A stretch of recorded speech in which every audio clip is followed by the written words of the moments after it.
کی یہ نیچر ہے، فطرت ہے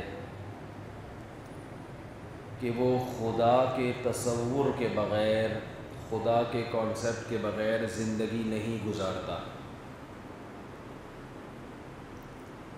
دنیا میں جتنی بھی قومیں آئی ہیں سب نے کسی نہ کسی کو خدا بنایا تھا، کسی کا سچا خدا، کسی کا جھوٹا خدا۔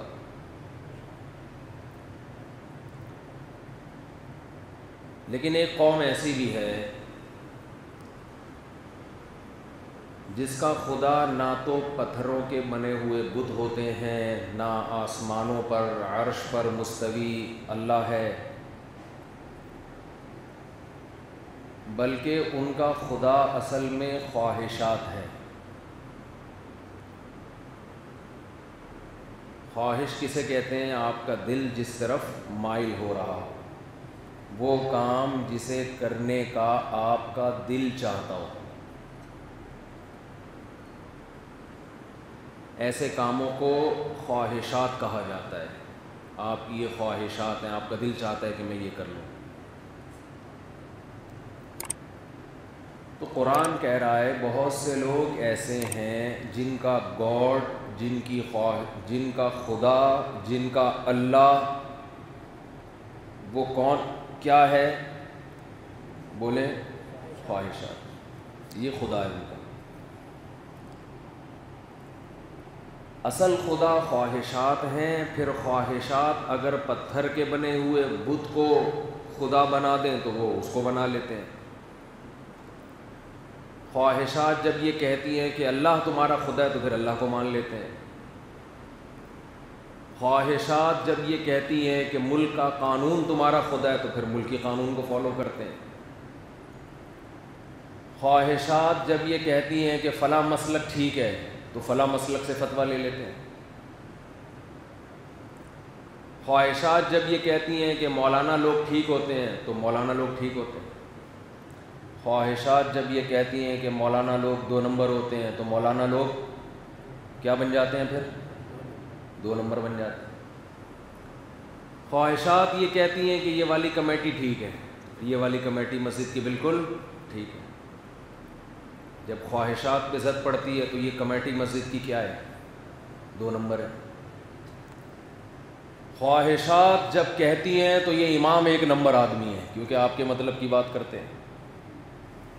جب یہی امام آپ کی خواہشات کے اگینسٹ چلے تو یہ امام 2 نمبر آدمی ہے۔ ابا آپ کا ہر مطالبہ پورا کرتے ہوں تو ابا بہت اچھے ہیں۔ خواہشات یہ کہتی ہیں کہ ابا بہت، کہ آپ خواہشات پوری ہو رہی ہیں نا، جو دل چاہ رہا ہے وہ ہو رہا ہے تو دل کیا کہے گا؟ ابا بہت اچھا۔ لیکن یہی ابا آپ کی خواہشات کے خلاف چلیں، خواہشات کہتی ہیں ابا بالکل بھی اچھے، بولو نا یار۔ دیکھو مسلمان یا کوئی بھی جو خدا کو مانتا ہو، چاہے جھوٹے خدا کو مانتا ہو، تو گاڈ کی ڈیفینیشن کیا ہے؟ گاڈ کا سب سے پہلا حق یہ ہے کہ گاڈ کو یہ اتھارٹی حاصل ہے کہ وہ جس چیز کو کہہ دے اچھا تو آپ کو ماننا پڑے گا اچھا۔ یہی ڈیفینیشن ہے نا گاڈ کی، ورنہ گاڈ بنانے کا فائدہ کیا اس کو؟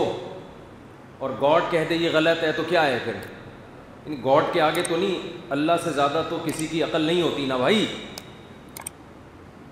تو گاڈ کی ایک ڈیفینیشن یہ بھی ہو سکتی ہے کہ اس کی رائے کے آگے پھر آپ اپنی رائے کو فنا کر دیں۔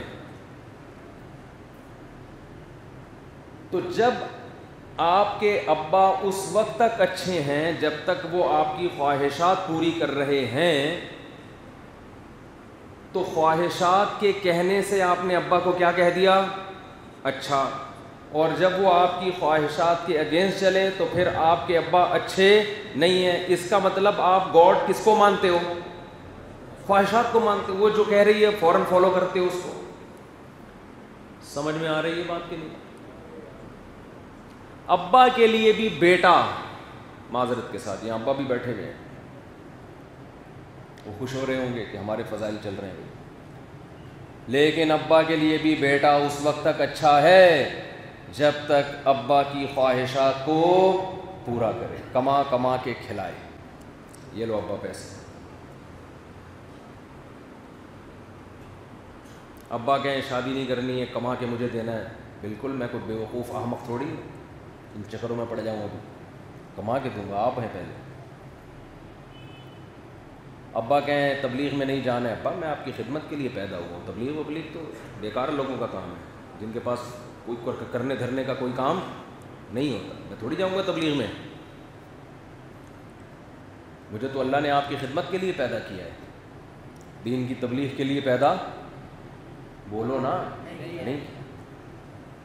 ابا کو ایسا بچہ بہت اچھا لگے, سب سے پیارا بچہ, بہت نیک, کیونکہ ابا کی خواہشات یہ کہہ رہی ہیں کہ پیارے کی ڈیفینیشن یہی ہے, لہذا یہ کیا ہے, پیارا ہے, چاہے وہ عجیب صحیح کیوں نہ ہو. بھائی ویڈیو نہ بنائے. تو عورت کے لیے وہ والا میاں پیارا ہے جو تمام قسم کی پابندیاں اس سے ہٹا دے. اچھا ہسبینڈ, جب عورت کہتی نہیں میرے ہسبینڈ بہت اچھے ہیں, سمجھ لو کسی قسم کی ہسبینڈ کی طرف سے کوئی پابندی نہیں ہے, نہ فجر کی پابندی, نہ ظہر کی, نہ عصر کی, نہ عشاء کی, نہ مغرب کی. پہلے مغرب آتی ہے پھر عشاء آتی ہے. نہ پردے کی, کوئی کسی قسم کی پابندی نہیں. تو اللہ قرآن میں فرماتے ہیں کہ دنیا میں تمہیں کچھ لوگ ایسے لگیں گے جن کا خدا اصل میں ان کی خواہشات ہیں. اس بیس پہ کبھی وہ اسلام کو اچھا کہیں گے, کبھی وہ کسی اور چیز کو اچھا کہیں گے, کبھی وہ اچھا ابا کو اچھا کہیں گے, کبھی وہ مولوی صاحب کو اچھا کہیں گے, کبھی وہ پیر و مرشد کو اچھا کہیں گے, کبھی حکومت کو اچھا کہیں گے, کبھی امریکہ کو اچھا کہیں گے تو کبھی امریکہ کو برا کہیں گے. ان کی بیس دلائل نہیں ہے, بلکہ ان کی بیس کیا ہے, خواہشات. اور آج کا جو دور ہے نا, اس میں مسلک بھی وہی اچھا ہے جو آپ کی خواہشات کو اپیل کرتا ہے. 3 طلاقیں دینے کے بعد اہل حدیث بہت اچھے لگتے ہیں. 3 طلاقیں دینے کے بعد, بولو نا, اہل حدیث کا لگتا ہے کہ قرآن و حدیث کے مطابق چلتے ہیں. اور یہ چاروں امام جو تھے, ابو حنیفہ, مالک, شافعی, احمد بن حنبل, جو تابعین تبع تابعین کے دور میں تھے, ان بیچاروں کو تو قرآن و سنت کا ذرا سا بھی علم نہیں تھا. یہ تو تورات اور انجیل پر چلا کرتے تھے. ہے بھائی, تمہیں قرآن و حدیث اب سمجھائیں گے 15ویں صدی کے مولوی, اور وہ بھی طلاق جیسے حساس مسائل جس میں بیوی کے حلال یا حرام ہونے کا جس سے تعلق ہے.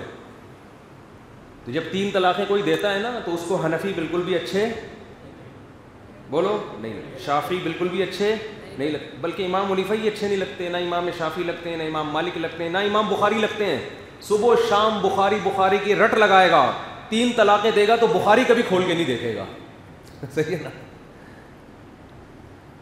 کیونکہ امام بخاری کی رائے یہی ہے کہ 3 کتنی ہوتی ہیں, 3 ہوتی ہیں, کبھی بھی نہیں کھول کے دیکھے. صبح و شام بخاری بخاری بخاری بخاری بخاری. تو جب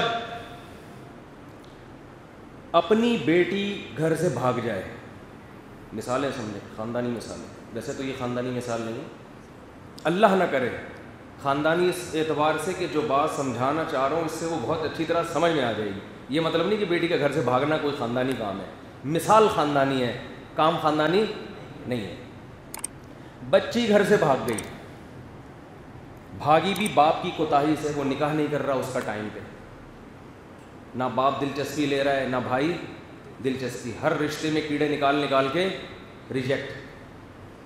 تو اللہ نہ کرے آپ کی بچی گھر سے بھاگ گئی, وہ بھی آپ کی غلطی سے,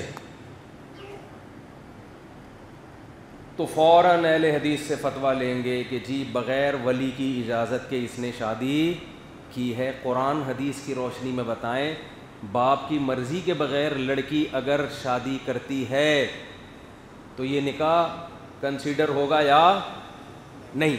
وہ فتویٰ دیں گے ولی کی اجازت کے بغیر لڑکی, بالغ عاقل لڑکی بھی نکاح نہیں کر سکتی. اور یہ تینوں اماموں کا یہی مذہب ہے, امام مالک, امام شافعی اور امام احمد بن حنبل کا یہی مذہب ہے, یہی رائے ہے ان کی. سمجھتے ہو؟ وہ جو حدیثیں لکھ کے دیں گے اس وقت اختلافی مسئلہ ہے تو دلائل دونوں طرف ہیں، تو وہ فوراً سمجھ میں آ رہی ہوں گی، اور پھر فتویٰ لے جا کے سب کو دکھائیں گے۔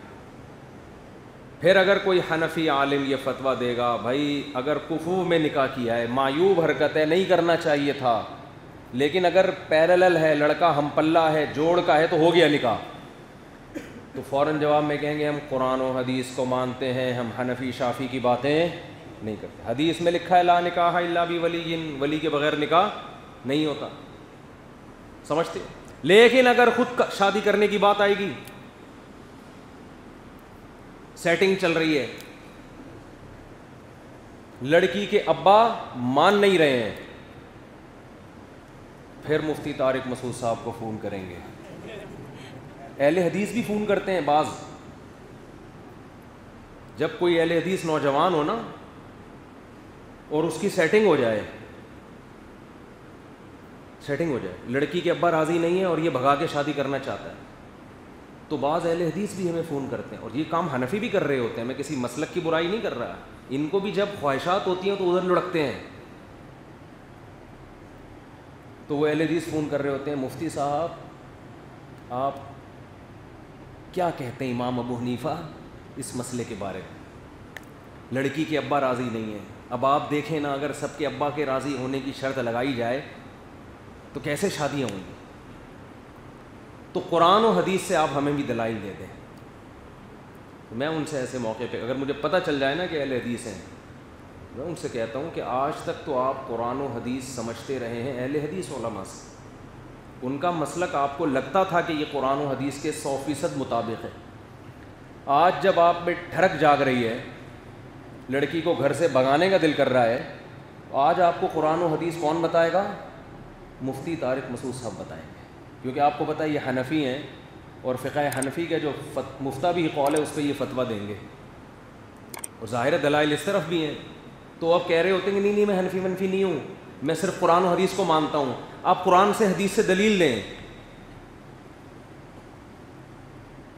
میرے پورے ایک تحقیق ہے اس پر ریٹن میں کہ امام ابو حنیفہ کے کیا دلائل ہیں کہ لڑکی اگر غیر کفو میں نکاح کرتی ہے تو نکاح ہو جاتا ہے، پورا مدلل تحریری فتویٰ موجود ہے، ایک ایک دلیل کا جواب مجھے معلوم ہے، میں نہیں دیتا ایسے موقع پہ۔ سامنے والا اسلام کو فالو نہیں کر رہا، وہ کس کو خدا بنا رہا ہے؟ بولو، خواہشات۔